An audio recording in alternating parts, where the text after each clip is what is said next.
Okay, we should be live. I'm going to check YouTube to make sure that that's the case. All right. Good evening, Suffern Central.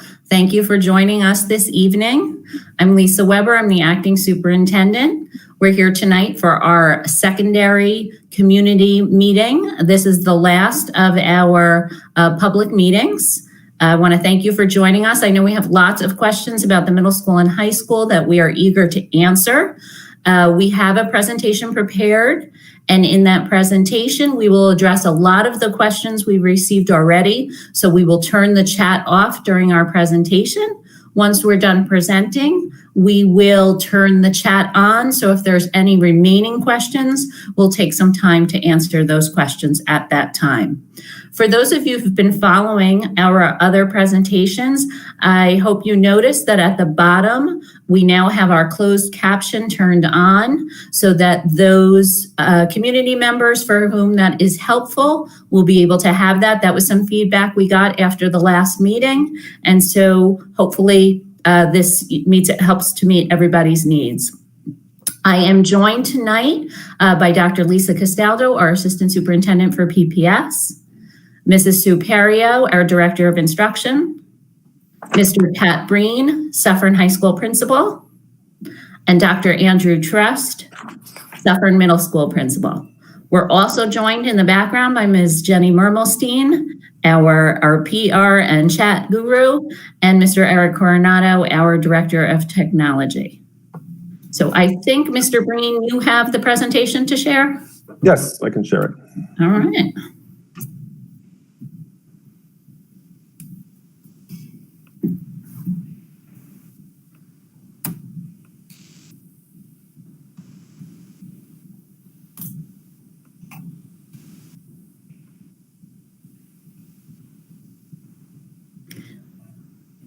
Okay, can you see that? I can, so thank you so much. And we can forward to the agenda. So for tonight, we're going to talk a bit about tracing and testing. We're also going to talk about robust remote learning, a little bit about hybrid, though our focus tonight will be on the robust remote, classrooms and safety, September events, extracurricular activities, guidance, and technology. And with that, I will turn it over to Dr. Castaldo to speak about testing and tracing. Good evening, everyone, and I'll make my part quick. It's not the more fun part to hear about. Let's talk a little bit about what COVID-19 screening and testing will look like in our schools starting in September and as we phase into the hybrid in October. Daily, for staff and students, there will be temperature checks and symptom screening, a questionnaire similar to the ones you probably fill out if you've gone to the doctor, the nail salon, the orthodontist. A questionnaire like that will be filled out daily by the staff and weekly on the first day of attendance for students.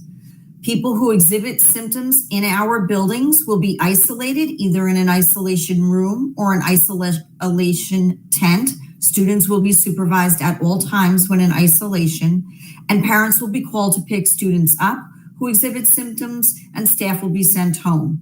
You'll be able to return to school after medical personnel document that you are either a COVID negative test or that you didn't warrant a COVID test. Perhaps it was something like strep throat or something like that were actually the symptoms.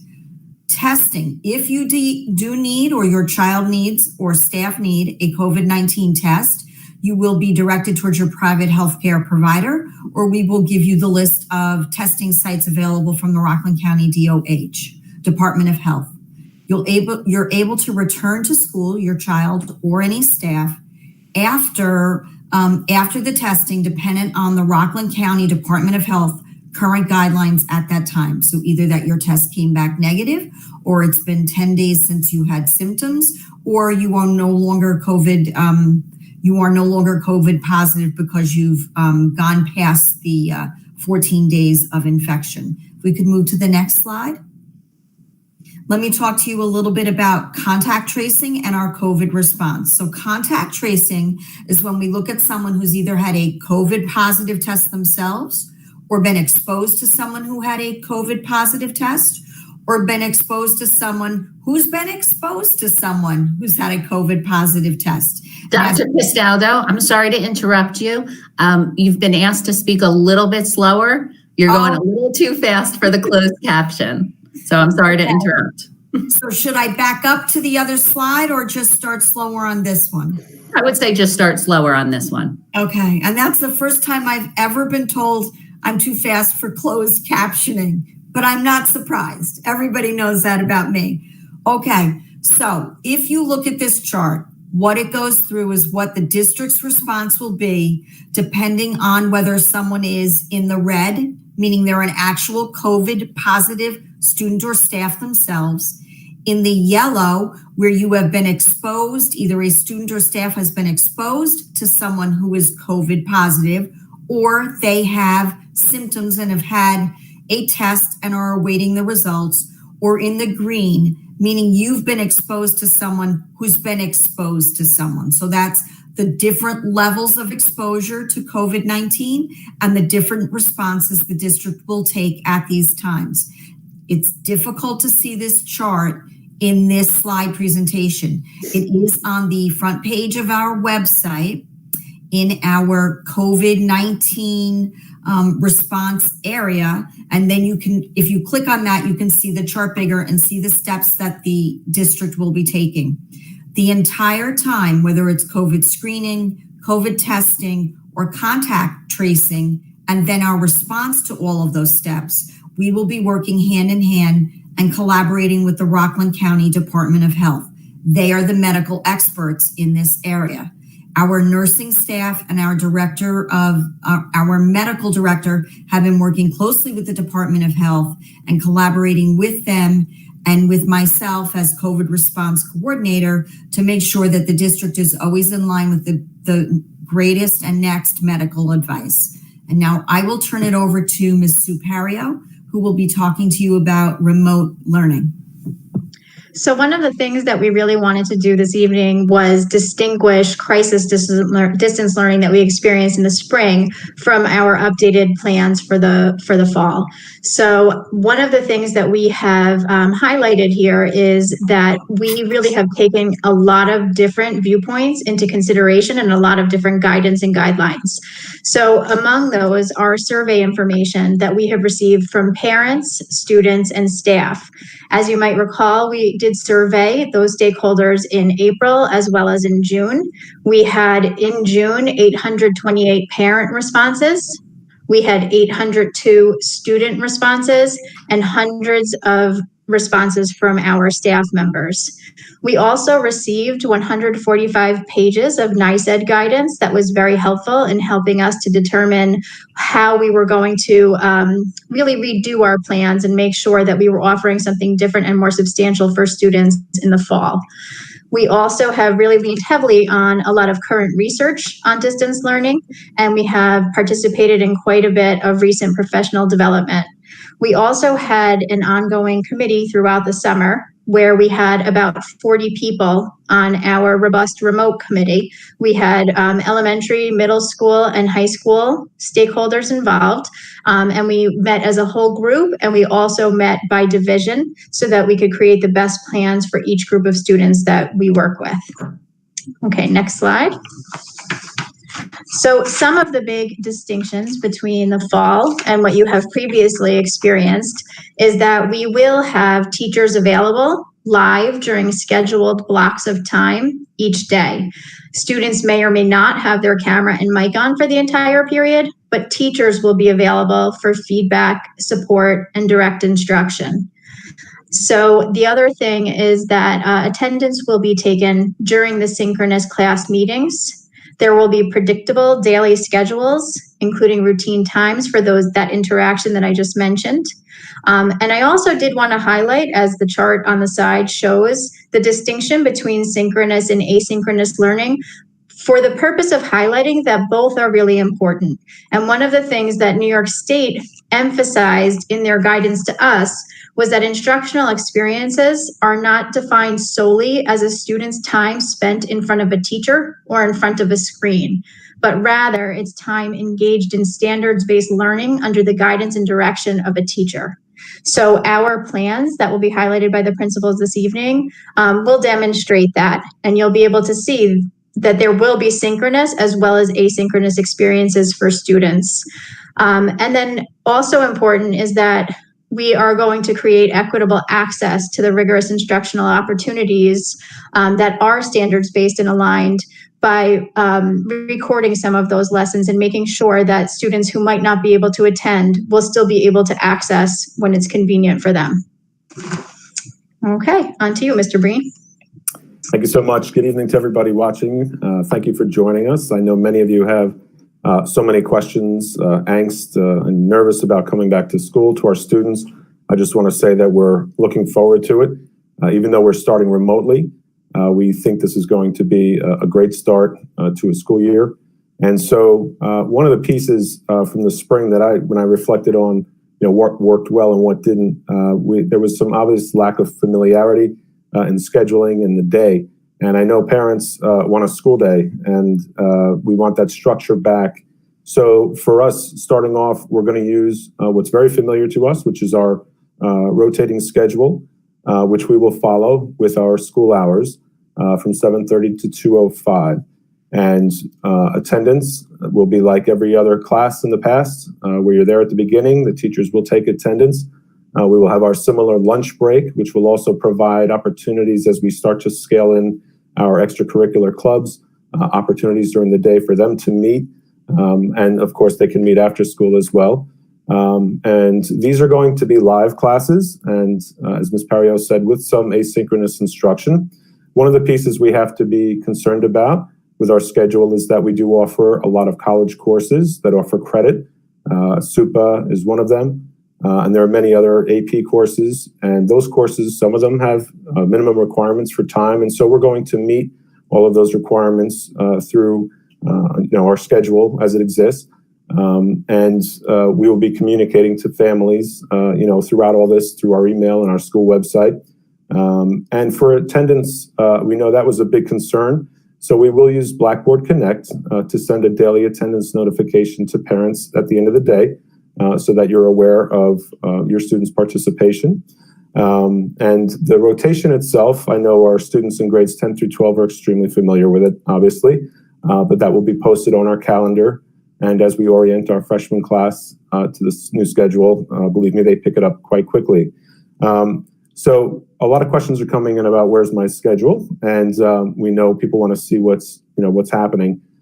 So this year we are going to post them online. Typically we wait obviously until students come in, but we want to post those for freshmen on Friday, August 28th, and for sophomores, juniors, and seniors on Thursday, September 3rd.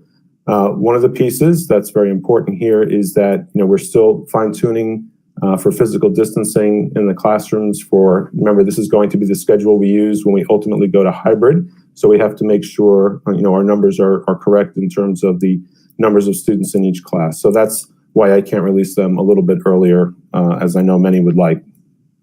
Again, for those parents or members of the community who are new to our school, this is our schedule. It's a 5 rotating day with 6 periods per day. On the 8th day, we all meet. And you can see the breakdown of the periods there, 7:30 to 2:05. So this will be the time frame in which our courses are taking place. And yes, they will be live, and there will be asynchronous activities involved as well. So some of the safety protocols in terms of what it's going to look like. Obviously, when school comes back, it will look different. It won't be what we're typically used to. We do have physically distanced classrooms set up. And when students come back, when we ultimately hit our hybrid mode, we will be using larger spaces and classrooms to physically distance students at the beginning of the day. And so, people will have a place to go. They'll be monitored. When students come into the building, we will be requiring the masks, except when you're eating, with appropriate physical distancing. Our unit lunch, a lot of questions on unit lunch. So for that purpose, we obviously have to keep distancing in the cafeteria as well. And so we will be using desks in the cafeteria. Students will still be able to purchase a lunch if they need to. We will also be using some kiosks around the building to divide up where people can buy or purchase food. We will also make use of our gymnasium, our outdoor spaces, and potentially some tents as well so students can go outside in nice weather. But again, there is plenty of room with half the building or half the students attending in the building. There is plenty of room to physically distance. Passing time. So in our hallways, what do they look like? We're going to have one-way lanes with directional signage. It sounds complicated, but it'll actually work pretty well. And it is a very natural way that the building moves anyway. It's just going to be more structured and very clear. And there will be some staircases and areas like that, which will be one-way designated. So again, we will make that all very clear when students come back. As far as dismissal is concerned, staggering the dismissal is the way to go, meaning we'll let some rooms leave at different times so that there isn't a crowd at intersections in the hallway or at the doors leaving the building. And again, hand sanitizer will be available in all the classrooms and office areas. So some of the happenings as we prepare for school, we are conducting our freshman orientation. Communication was sent out today with the dates here on September 1st from 8:30 to 10:30. Last names that begin with A through D, and then a second session that afternoon from 11 to 1 for last names that end with E through K. Then another round of orientations on the 2nd, 8:30 to 10:30, L through P, and 11 to 1 p.m., R through Z. And we will make a virtual session available, mostly live. So you will get, there's a process in the communication we sent out today that explains how to register for the virtual session if you're more comfortable. We think it's important that, when our freshmen are coming to the building, I have to say it was the best letter I've sent out in a while because it was all about coming back to school, and that's what everybody wants, believe me. So we're really excited to at least get to meet our freshmen, show them the building, and introduce them to some peer leaders who will be working with them throughout the year, and I believe will be great resources for them, during this current situation we're in. So their peer leaders are a great asset to us. Also, there were questions about the SAT and the ACT. The currently scheduled SATs and ACTs are running. So if you are registered for one of those exams, no problem, that's there. We had to, I believe in our best interest, to add a session for the seniors on Wednesday, September 23rd. So we know some seniors were canceled out of other tests that they were scheduled for. And so we want to at least give an opportunity for every senior to take that exam as they prepare to look at colleges and begin the college application process.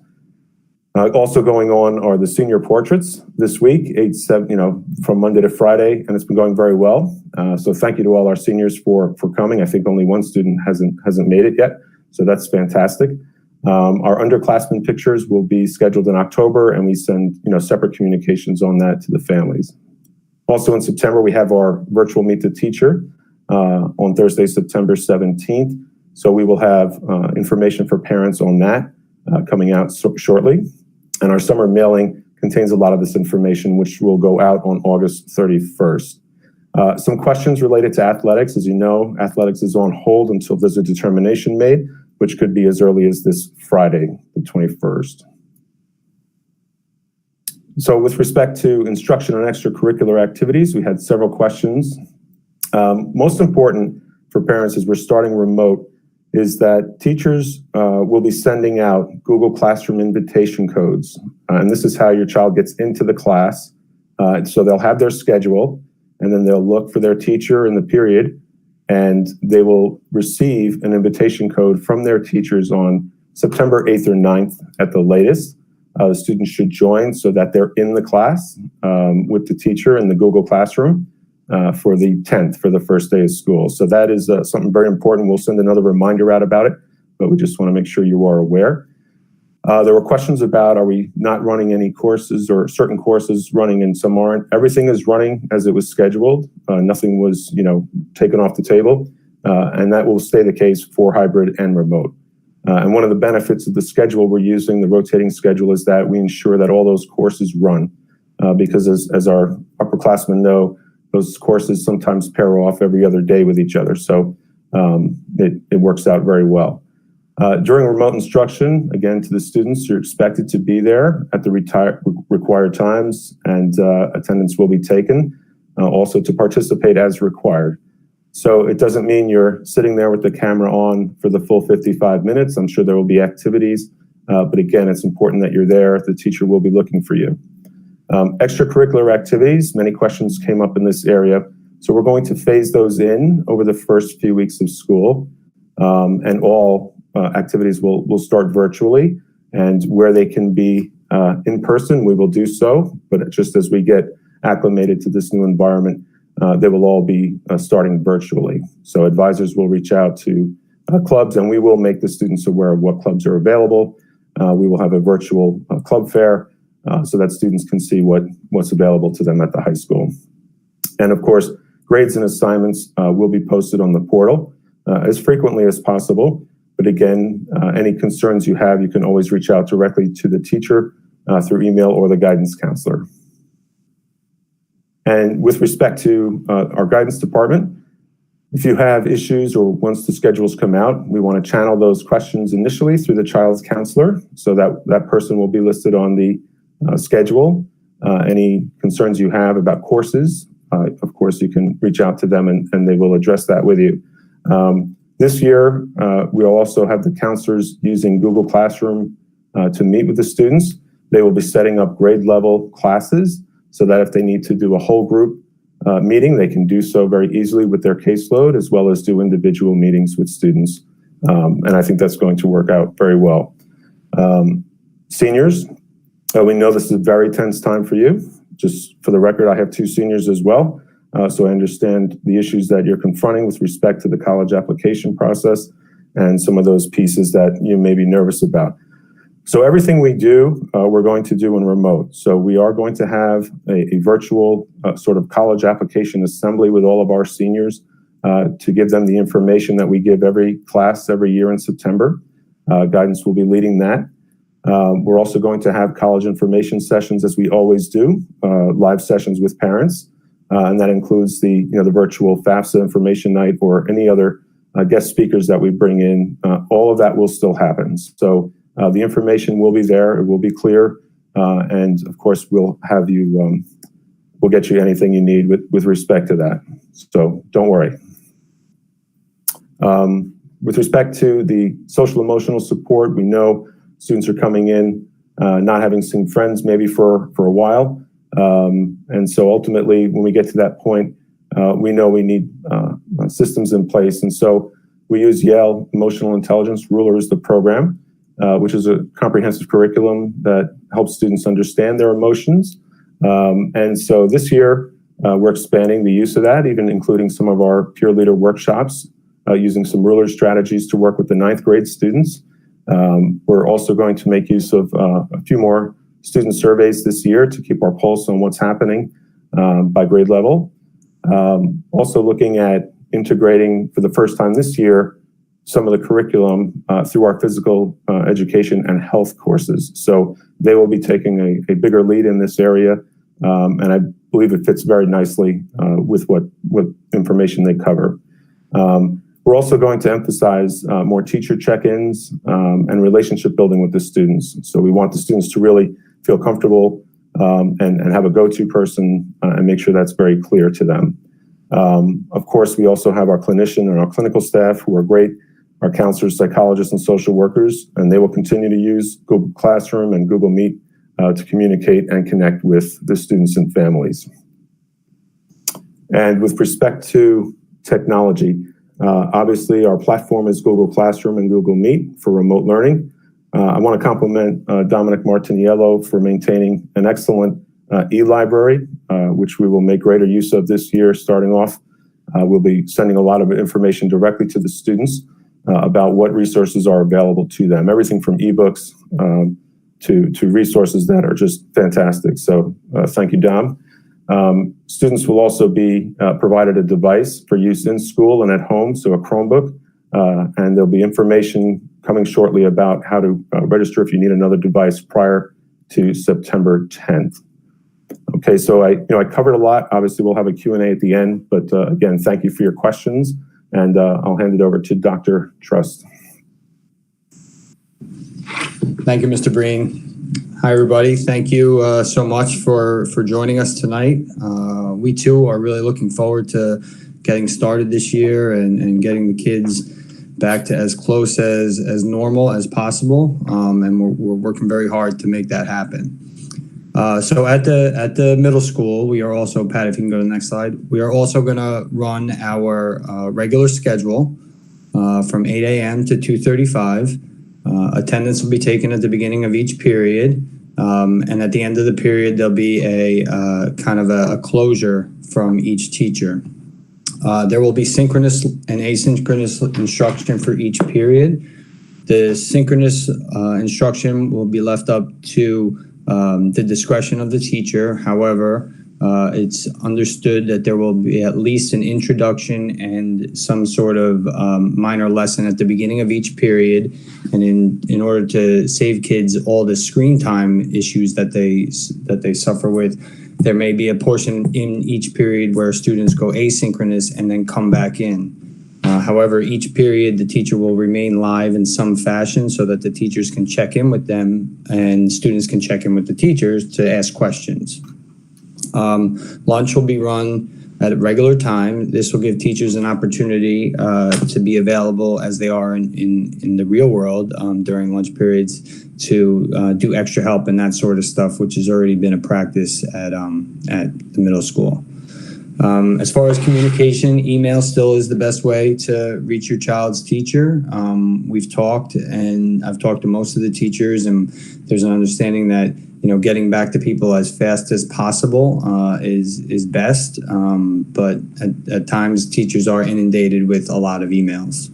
The daily schedule will be posted. It's actually already up on the Suffern Middle School website. And each team is going to institute a daily newsletter, kind of reminding the kids about what the schedule is for that week, anything, upcoming events, anything, projects that are due, that sort of stuff, to just kind of keep the kids, on task. Our student schedules will be posted on the 24th for 6th graders, so Monday for the 6th graders, and then September 2nd for the 7th and 8th grade. I sent out a communication today about our upcoming orientation for 6th grade, and the schedules are needed for that date, so that's why they're out a little earlier. Next slide, Pat. These are just examples of our schedules. This has been posted on the Suffern Middle School website. If it's not there already, it'll be there by tomorrow. Just so it kind of gives people a reminder of what our schedule is, because it does get a little different and kids may lose track of time, especially for the 6th graders. And it's a good resource for parents just to, understand where their student should be that day in the virtual school or that time in the virtual school. So this is 6th and 7th, and the next slide is the 8th grade. As you can see, all 3 grades follow different schedules, so we have to post them all separately. So with the end goal, getting back into school, we are working on some of the similar things you heard up at the high school. Upon arrival to school, buses are going to be emptied front to back, and they're going to be staggered to allow for social distancing as kids enter the building. The classrooms are all going to be set up physically distanced with the maximum number not passed, and sanitizer will be available in the classrooms. Masks will be required at all times when appropriate and not when eating, obviously. When we do return, students will not be using their lockers, which is a big change for the middle school because students really do use their lockers at the middle school. We will be allowing them to carry backpacks. And the reason for this is that the lockers in the middle school, they're just so close together, and they create opportunities for kids to hang out, and it's hard to socially distance from locker to locker because they are right next to each other. So as we start the year off, we're not going to use lockers, and then as the cold weather approaches, we'll reassess if we need to start to use the lockers. Lunch, we're going to utilize the cafeteria and one of our gyms for individual seating, so students will not be eating in classrooms. They will be assigned either the cafeteria or the gym, and they will buy lunch as they normally do, although it would be a socially distanced serving line in our cafeteria. Passing time will remain the same. We will have one-way hallways. We've already mapped out. Actually works out kind of perfectly. There are some times where students may have to go down to get up, but for the purpose of social distancing and making sure that students are moving and not stopping, the one-way hallways did work out pretty well. And then at dismissal, we're going to stagger by classrooms and/or hallways so that students are physically distanced as they enter the buses.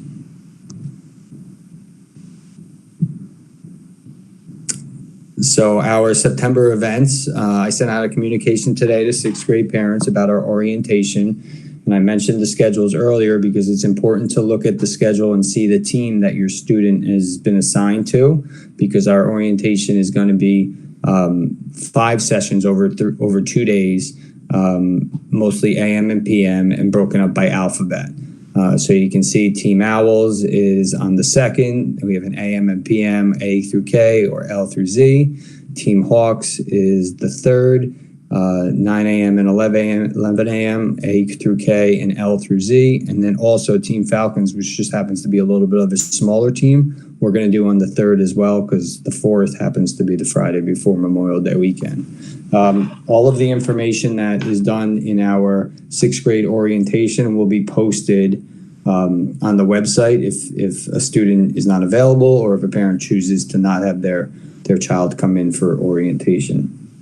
As September goes on and we trend more towards we're coming back in October, which we're all very optimistic about, we're going to start to set up student visit days so that students 6 through 8 can become accustomed to the new movement of the building. Okay, so you can look for information about that to come out as September gets up and moving. We are looking to have supply pickup days. I met with all the teams today and all the coordinators today, and they're generating lists for themselves so we can create packets and pouches of things that the school could supply for the kids to bring home. And then finally, in the first week, we will have our grade level assemblies, which are something that normally happens in person. We will have virtual grade level assemblies.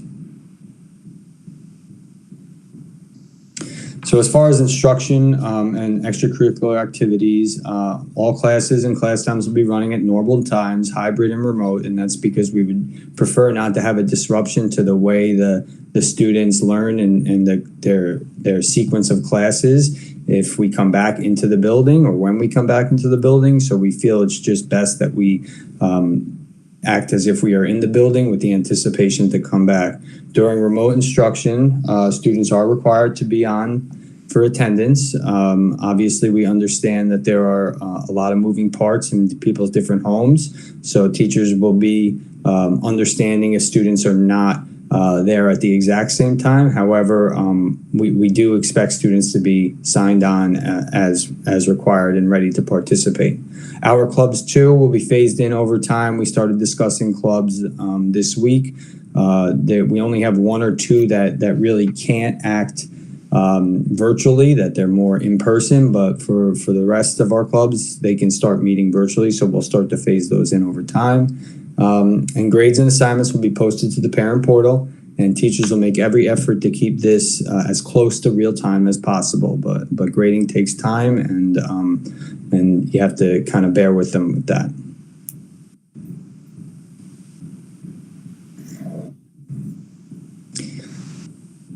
So student schedules and middle school guidance, scheduling issues should be channeled through your child's counselor. I've already gotten a lot of questions about schedules, and the counselors are working hard to balance classes and to accommodate any changes in schedule requests.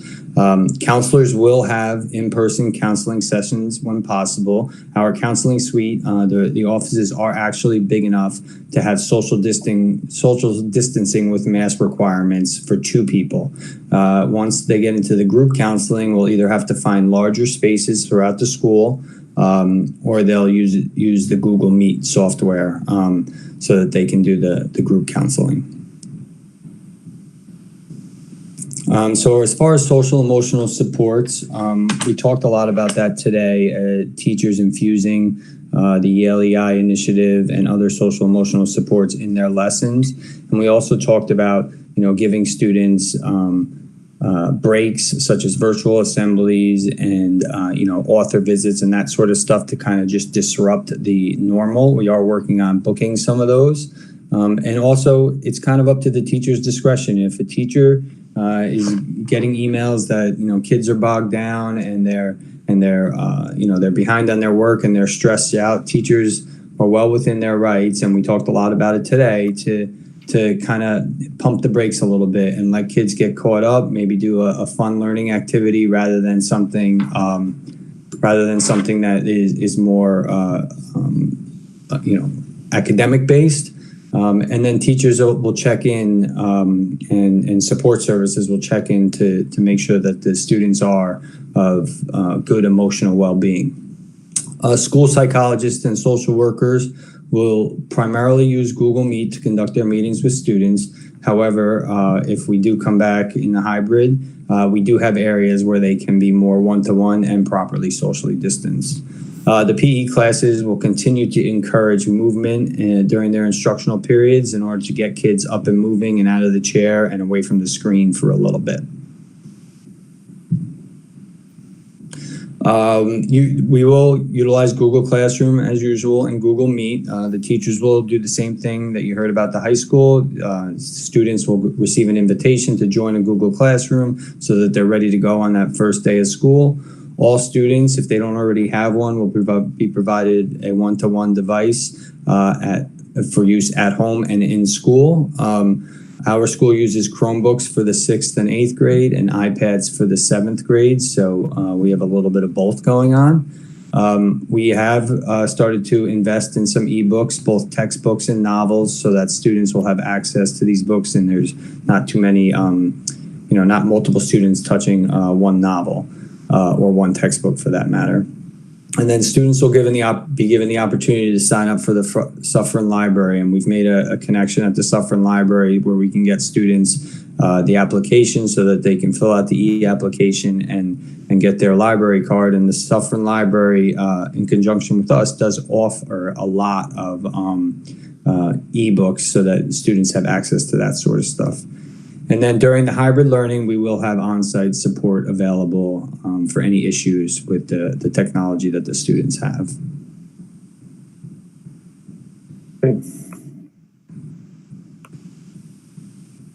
Okay. Great, thank you so much. At this time, we're going to turn on the chat and we're going to give a moment for folks to enter their questions.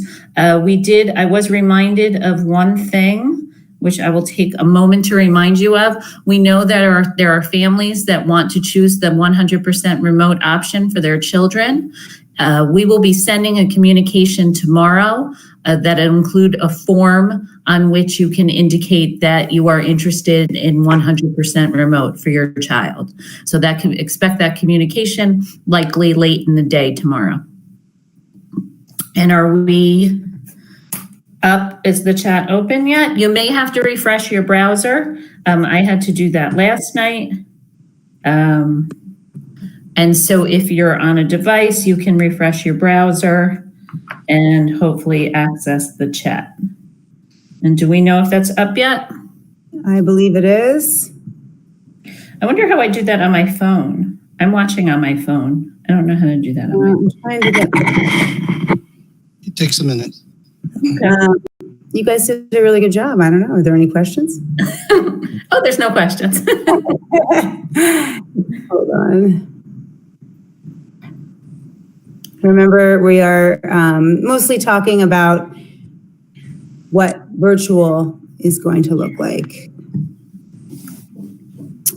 Will there be other dates for senior portraits besides this week? Yes, actually, I met with the photographer today. They're going to send out a makeup day, and so we'll get that out to you. But yes, absolutely, we'll have makeups. Will there be any additional materials ahead of the middle school orientation about what to expect and safety measures I'm assuming for the orientation. Just the only materials that will be provided before the orientation will be the schedules. The safety measures to expect is that students in the letter today explicitly said you need to wear a mask, and then we will be monitoring students coming in and out, making sure that they're socially distanced. Unfortunately, our numbers do not allow for parents to be at the orientation, but we will make sure that students maintain social distancing within our auditorium, which is the numbers are well within it. Just once you add the parents in, it doubles the amount. But before we go much further, I do have to leave to get to another meeting, but I saw a couple of questions in the chat that pertain to special services. So in terms of 504 plans or IEPs, all of the accommodations, all of the special services that children get will be given either virtually, or when we move to hybrid, they will be given a combination of hybrid, in-person or virtual, depending on the day of the week and what day your child receives, let's say, counseling services or special services, speech or something like that. Whether they're in school that day or at home, they will be getting the services in that manner. Accommodations such as testing accommodations will be given in both formats as well, both virtual and in person, and so will modifications in the classroom. Another question that came up that I saw was a question about BOCES. So BOCES programs that are in a district, for instance, we have BOCES classes sitting in Suffern Middle School and in Suffern High School. They will be remote as long as those buildings are remote. And the minute those buildings move into an in-person format, BOCES will move to the in-person format. If your child attends a BOCES program that sits in another district's building, let's say South Orangetown or Clarkstown has some, North Rockland has some, BOCES will be following whatever that district is doing for their classes that sit there. For the BOCES programs that are separate, for instance, Hilltop, Kaplan, Riverview, BOCES will be sending schedules to you. I believe they are going to begin with a hybrid format, but they have not sent the schedule yet. So please ask your principal of your BOCES program to see what they are following at that time. Can either Mr. Breen or Dr. Castaldo, can you also address CTEC and transportation? Yeah, so the CTEC transportation, they're in hybrid. They'll be open. The students will attend. And it'll run as it normally does. They'll be dropped off in the morning to the high school for the PM pickup. So the group will go to the high school in the afternoon. So that's usually around unit lunchtime, so 10:30 to 11:50, and then they're picked up from there to go over to the CTEC program. So it will run. It'll feel like it normally does for those students. And then at the end of the day, if they're leaving from CTEC, they're brought directly home. Are there any other questions that are in special services before I sign off? If any come up, we'll do our best to answer them or direct them to you tomorrow, Dr. Castaldo. Please feel free to email me. Have a nice evening, everyone. Thank you. Thank you. Okay, let's go back and talk about technology for a second. For seventh graders, if they had been given a Chromebook, how will they go about getting the iPad to seventh graders who need one? So seventh graders so if there were sixth graders last year, they were given an iPad, and this year they're seventh graders. We are going to have a list, and the expectation once we get that list is we'll be able to identify those seventh graders that haven't returned their iPads, those seventh graders that haven't returned their Chromebooks from sixth grade, which is most of them. And when we have the distribution day, they bring the Chromebook in and the iPad goes out. So we'll have that list. We're just waiting on that list from the IT department. Great. And so in that respect, we don't have to, and nobody has to request a device because all will be given the device. Yeah, students, we will know which students. To my understanding, we have a list of students who have devices. If anyone doesn't have a device, they can email myself, and we'll start to create a list of someone that didn't happen to have a device from the past. But we do have an understanding of who we know has a device. Yeah.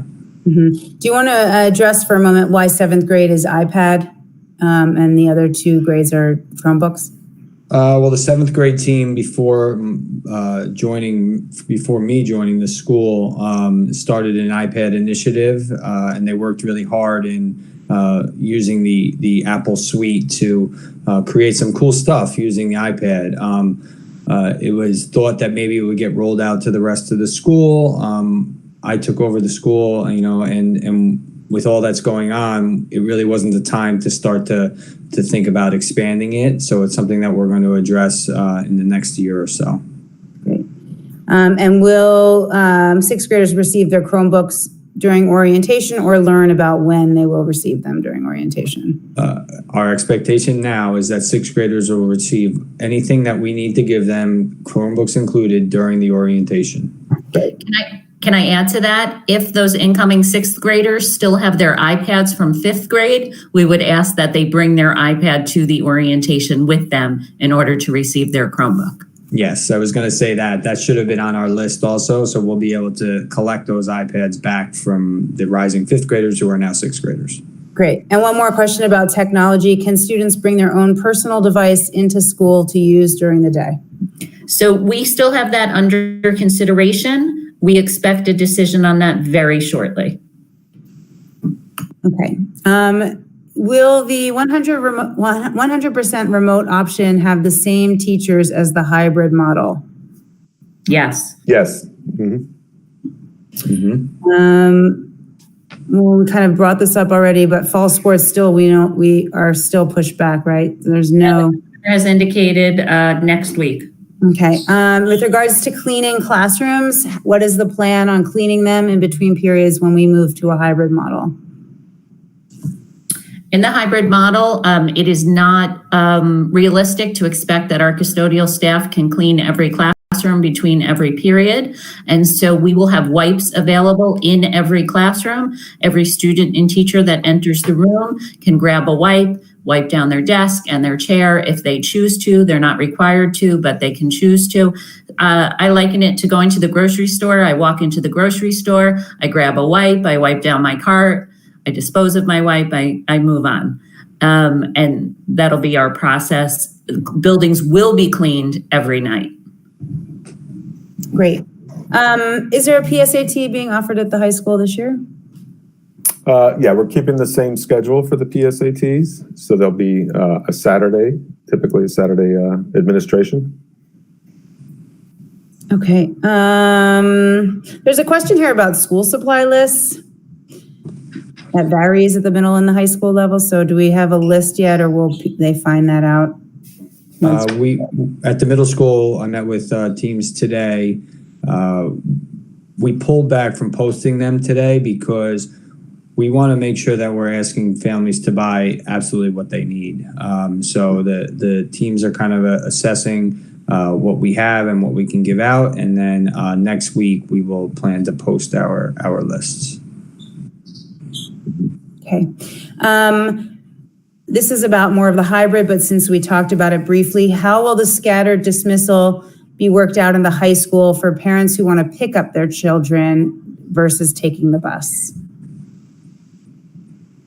So the buses are always going to be let in first. It would be a similar process. So the buses typically would be blocking the circle anyway. So parents would have to wait, behind the buses. So we would probably create a waiting area for those students until the buses leave so that they can distance. And then after the buses roll out, the parents can come up and the students can begin moving out. But once they're outside, there's plenty of room on our fields, for the students to move about. So that won't be a problem. Similarly with arrival in the morning? Correct. Okay. Correct. One more question about senior portraits. If someone has not received a mailing or didn't sign up yet, how do they go about signing up for that? They can call the high school tomorrow morning and we will get them set up. Great. Can you discuss briefly middle school? It looks like specifically about grades being posted on the portal. Is it by assignment, by trimester, by both? How It's by assignment. Teachers will do their best to get them up and keep the portal as much in real time as possible, especially when we are in the full virtual format, just because it keeps parents up to date about what's going on with their child. Okay.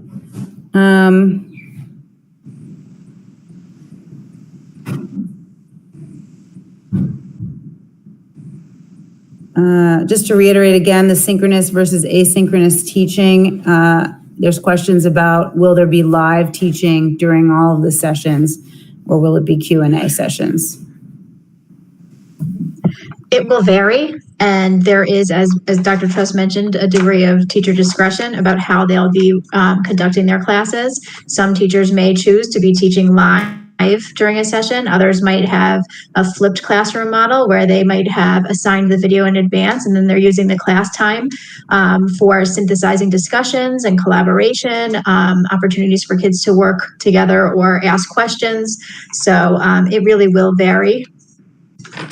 Yeah, if I could chime in too, I think it's pedagogical in terms of, is it a math class, is it an English class, what's going on at that moment. Sometimes it needs to be direct instruction, sometimes it's a discussion, sometimes it's a Socratic seminar. So it'll vary from teacher to teacher, discipline to discipline. Okay. Will high school ninth graders be given Chromebooks during orientation?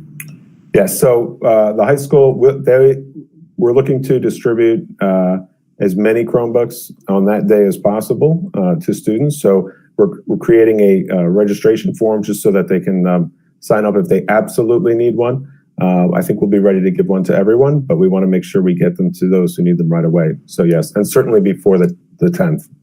Right. And also recognize that we know many of the 8th graders have them already from last year. If there's if an 8th grader has a Chromebook that's not working, they should bring it in and be prepared to exchange it for one that is working. Here's some questions. Do seniors still need to apply for senior parking? And during the hybrid model, will 11th graders be allowed to drive to school? So I'm winning a lot of points on this, so I'm going to push it again. Yes, I'm going to let 11th graders, licensed 11th graders, drive to school. There'll be plenty of parking because we are at half capacity, so that won't be an issue. The parking information is going to go home in the mailing, so they'll get that very soon. I'll also add that I know from BOCES for CTEC and PTEC, licensed drivers, 11th graders and 12th graders will also be able to drive to those programs. When we move to hybrid, will there still be parent drop off and pickup at the middle school? And how will that run if different? It will not look different. I'm still trying to wrap my head around what it looked like before I got there, but we will, if we have to move it in order to accommodate social distancing, we will, or expand the area. We just haven't wrapped our head around it, but it will still exist. Yes. When school opens, will swimming still be a required course for high schoolers? It's a good question. No, it will not. Can you once again say when team assignments will be, I think it was on one of the slides given out. So and if a 6th grader is not able to make one of the orientation days, but still wants to come to school for orientation, is that a possibility? Oh, and one more thing about that, are parents allowed to come to 6th grade orientation? So parents cannot attend because of social distancing requirements. We just can't accommodate all the parents. If a 6th grader, so the teams have been assigned already, and once the schedules are complete, your team will be listed on your schedule, which is being posted to the portal on Monday. And the question about the 6th grader who cannot attend but still wants to attend a different session, I guess that was the question. If they can't attend the session that they're assigned to, but they would want to attend a different session. What is the alternative?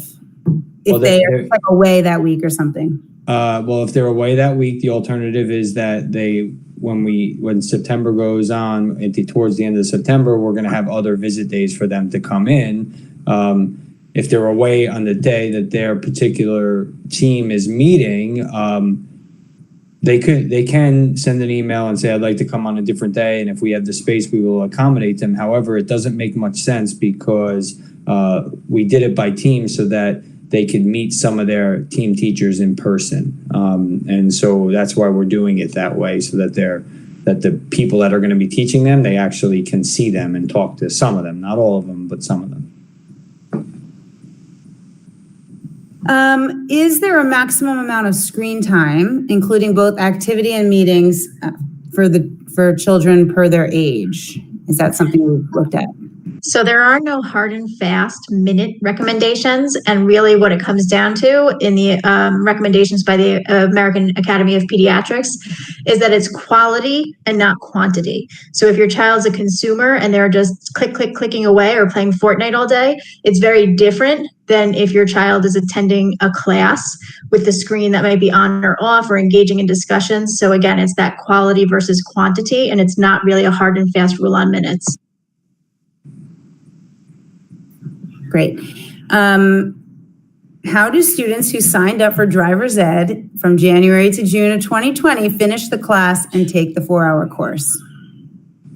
Do you know this answer?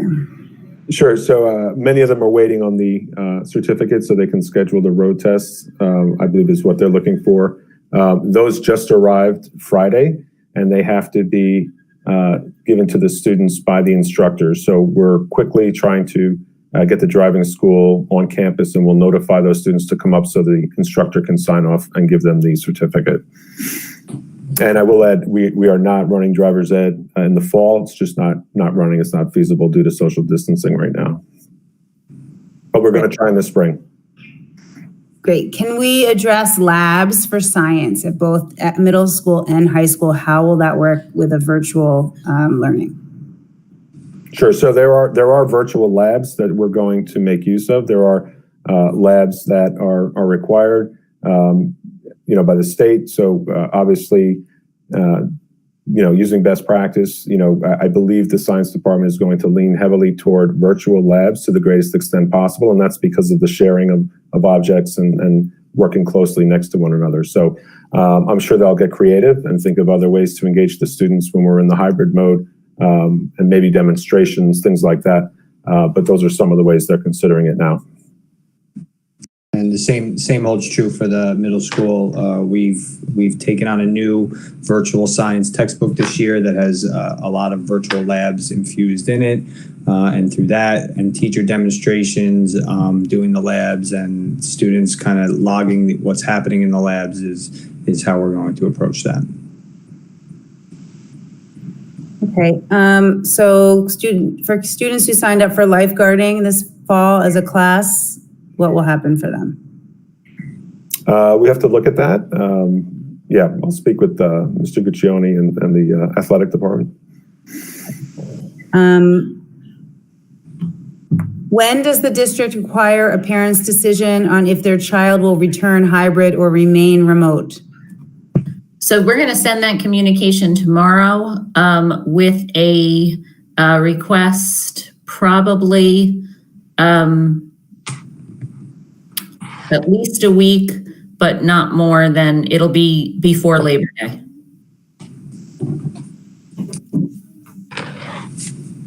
Should ninth graders plan to bring their schedule to orientation? They don't have to. We're going to make it available, but we always give them a copy when they come in. So they'll be in a sealed envelope for them to access. Some like to bring it in on their device because they can access it that way too. So, how are senior peers being chosen to help for middle school orientation, and can you apply if your child wants to help? Maybe that means ninth grade orientation, I think. Yeah, must be. So peer leadership's a course. So students who were accepted into the course last year as part of the scheduling process. So that's how those students are picked, and it runs throughout the year. So there'll be there's semester 1 and semester 2. So that's already set. If the student is interested in it, they can talk to their counselor to see if there's any slots open. Great. Back to the remote versus hybrid during the year, how fluid is that going to be for students to be able to decide whether they want to stay remote or go back and forth? So for planning purposes, it's helpful to us if the parents make the decision for the marking period. That being said, if family circumstances change and or the child's circumstances change and it's best for that child to be back in school, they will be. And that's one of the reasons why they're following the same schedule with the same teachers, so that they do have that ability to flow back in or out as needed. Okay. How will support and push-ins work during this remote way? So in the remote environment, the support teachers, the ones who push into classes, will be part of the Google Meet. The ones who typically the kids meet with separately, that'll also be in student schedules. Someone would like to know if there's going to be homework during remote learning for the high school students. Absolutely. We really want to get things back as normal as possible. It doesn't mean they're going to be overwhelmed with homework, all kidding aside, but certainly some homework, yes. Is there any way for high schoolers to virtually meet their teachers individually, even if it's just a brief private meeting? Yes, so just like, and again, the reason we went with the existing rotating schedule is, unit lunch on a typical day. That would be the time you would pop by and speak to your teacher. And sometimes you make that appointment ahead of time. Obviously, because it's virtual, you would need to communicate, that you would want to meet. But that is a good time to do that. It's during the day. But, some meet after school too. So the short answer is yes, absolutely. Can we comment on ventilation upgrades and systems in the classrooms for when we return to a hybrid model? I can speak to that to some degree. All of our systems, first of all, we have air conditioning in every classroom. That air conditioning uses outdoor air, which is then filtered in the air conditioner and brought into the room. All of our ventilation systems also draw outside air into the system, filter it, and then release it into the classroom. And then there's and I'm forgetting the technical term for it, but then there's like the way the internal air goes back outside. So it's not sort of like in a mall where you think of they're just recycling internal air. That doesn't happen. Our air comes in, it's filtered, it goes into the classroom, it goes back out again. Okay. Will there be music programs and band classes at both the middle and the high school? And will that work the same way? Yeah, absolutely. The parameters are a little bit different. They need 12 feet of distance. Our music department is quite capable of doing that. They're excited about it. So yes, the short answer is yes. They'll probably utilize larger spaces. That's maybe how it would look different. It might look a little bit different for students that way. And also outdoors when possible, particularly for the band instruments, the woodwinds will be outdoors when possible. Absolutely. Yeah, same holds true for the middle school. Our band classes are big enough to be socially distanced in the auditorium, so that we have plenty of space for that, and then using the outdoor space as well. How about yearbooks? 8th grade, middle school, and high school. Is there any update on when those will be available? Yeah, so apparently yearbooks were shipped to underclassmen this week, I believe. So we're expecting a delivery, and once that's in, we can notify families and let them know they can come pick them up, or set up some dates for pickup with those. Down at the middle school, we were promised at some delivery right about now, sometime this week. The 19th, 20th, 21st, and we have not gotten them yet. I have talked to the yearbook staff members, the members in charge of yearbook, and they had planned to do a distribution, an alpha distribution at the middle school.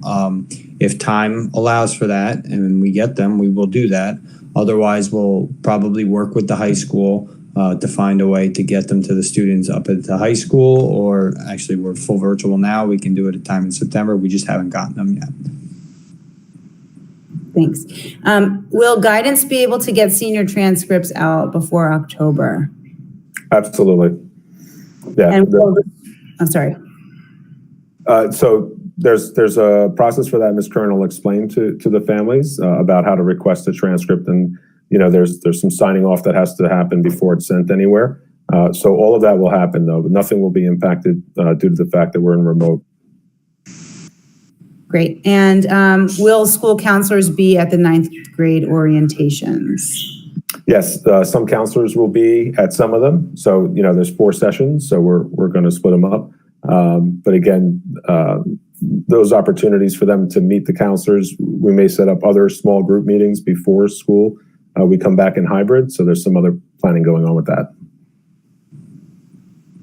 Oh, a clarifying question regarding orientation, 6th grade orientation. In the past, usually 8th graders come and help the students, but that's not going to be the case this time, correct? That is correct, because we are not, our orientation is going to look a little different this year. We're not going to be walking the students around the building.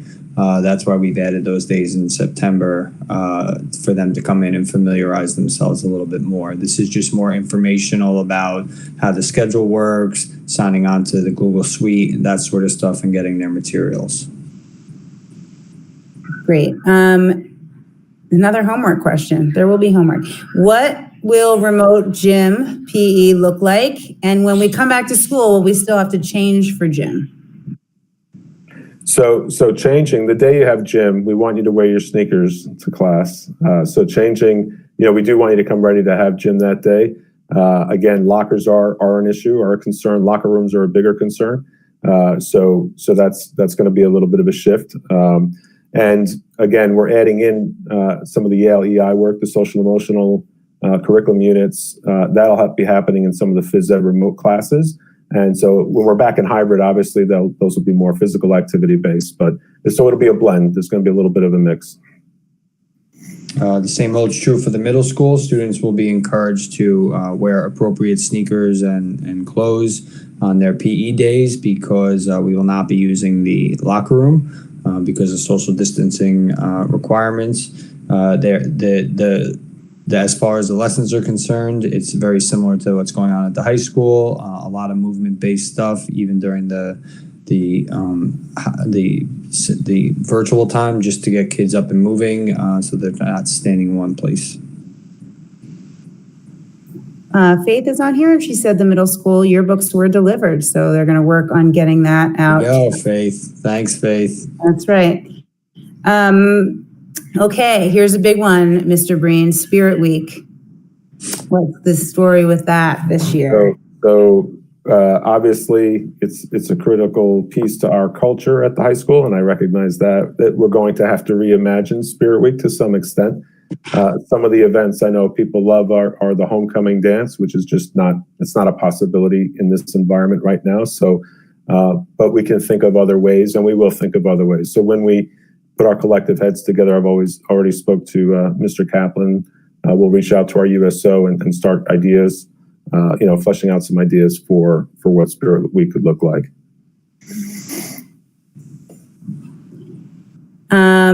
Will there be any checks or a way for administrators to oversee how teachers are assigning work to students?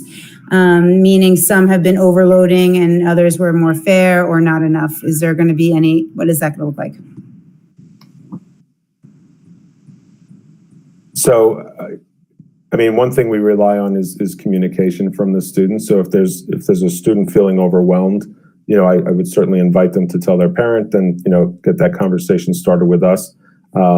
It varies from class to class, so it's not something I can say there's a certain quantity of homework. It's a very subjective assessment there.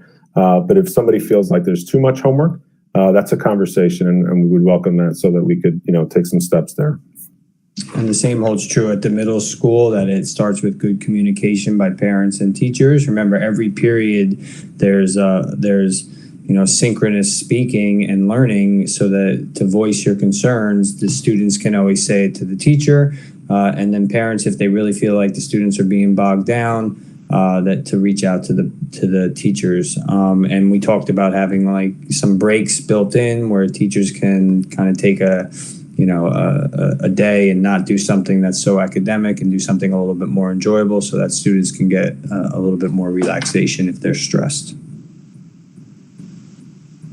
Okay. Will there be support teachers at the 9th grade orientation?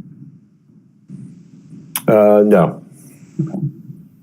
Can you confirm that the high school students are locked into remote for the duration of the marking period unless extenuating circumstances? I'm assuming if they choose that. Yes, if they choose fully remote, then we're asking for the commitment for the marking period. That just helps us with planning. To be honest, in both buildings, we have some tight cohort A and cohort B. And depending on if we know certain students are remote, that can help us in the areas that we're tight. And so we're asking for that commitment for the quarter. But as I said, if circumstances change and the child wants to come back to school, they will be welcomed back to school. Okay. What about senior signing day? Is that something that will still happen? Say again, Jenny, sorry. Senior signing day, I'm thinking sports, athletics. Oh, yeah, absolutely. And okay. Absolutely. We might just have to reimagine how. We did it virtually in the spring, so I'm sure we can, if needed, we'll do it virtually in the fall, but hopefully we can do it in person. Absolutely. We'll get a lot of tables and we'll spread everybody out. Right, we'll take a lot of individual pictures. Yeah. What resources will be available to parents to assist with providing home oversight on learning?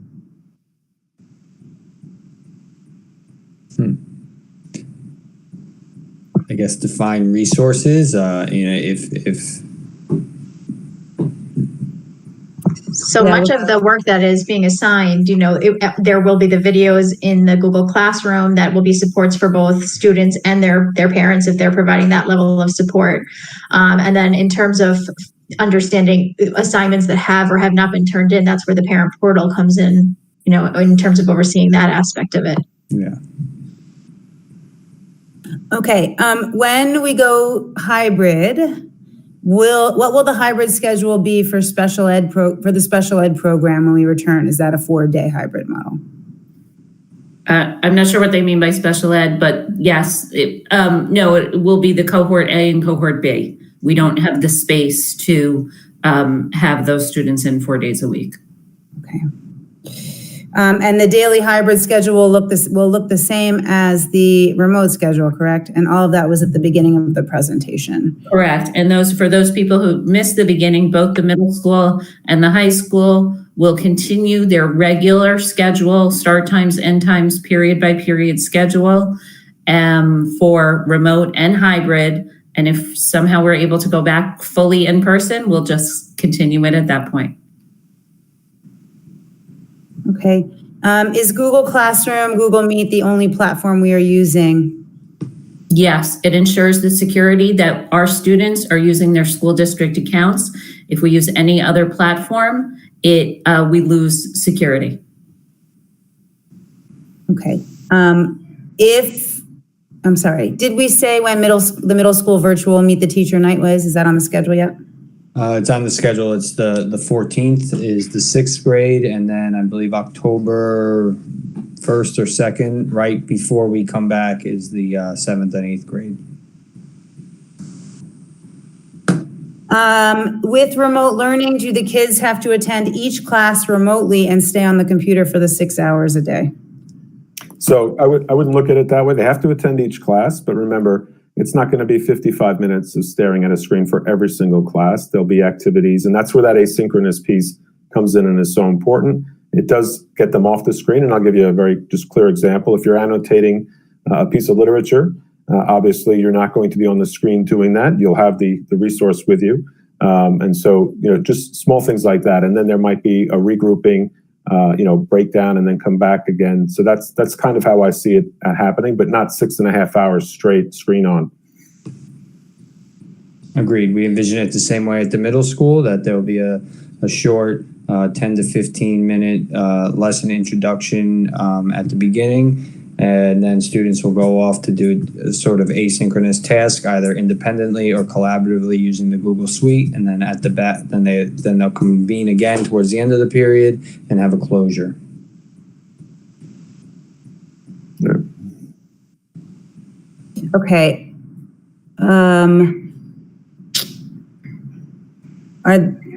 Still not clear, will there be new live lessons 4 days a week or just the 2? However, I would also address what it looks like when we're fully remote, because it's 5 days, right?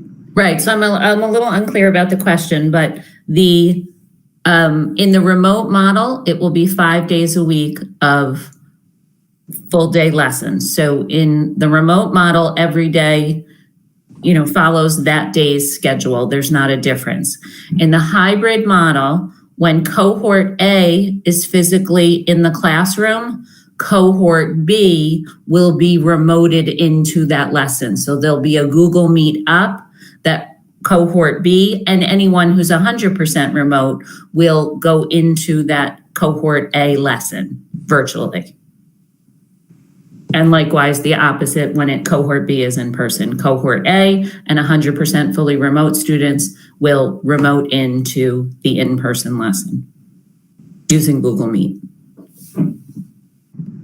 Okay, that seems to be all of the questions that we have. Just a reminder, on our website, you can find all of the different parts of the plan broken out, and all of our YouTube video parent meetings are saved on our YouTube channel and available to read. One more question, will teachers be available during the asynchronous time to answer questions? Yes. Oh, yeah. Yes. Yes. And then, again, there still seems to be some confusion around Chromebooks for high school students. I believe we'll be sending out communication when they can receive those. Mm-hmm. We will. I want to thank everyone for joining us, parents, students. I know there were a lot of students on tonight. Happy to see that. We look forward to seeing you virtually and in person soon. I will say, I'll echo what Mr. Breen said at the beginning. He shared his letter with me that he was sending to the freshmen for orientation, and I got like first day of school excited. It was just so heartwarming to think that, we're going to get to see each other again soon. So I want to thank everyone on the call tonight, Mr. Breen, Dr. Trust, Ms. Perio, Dr. Castaldo, Ms. Mermelstein, and Mr. Coronado, and as well our parents and students who joined us. Thank you. Thank you.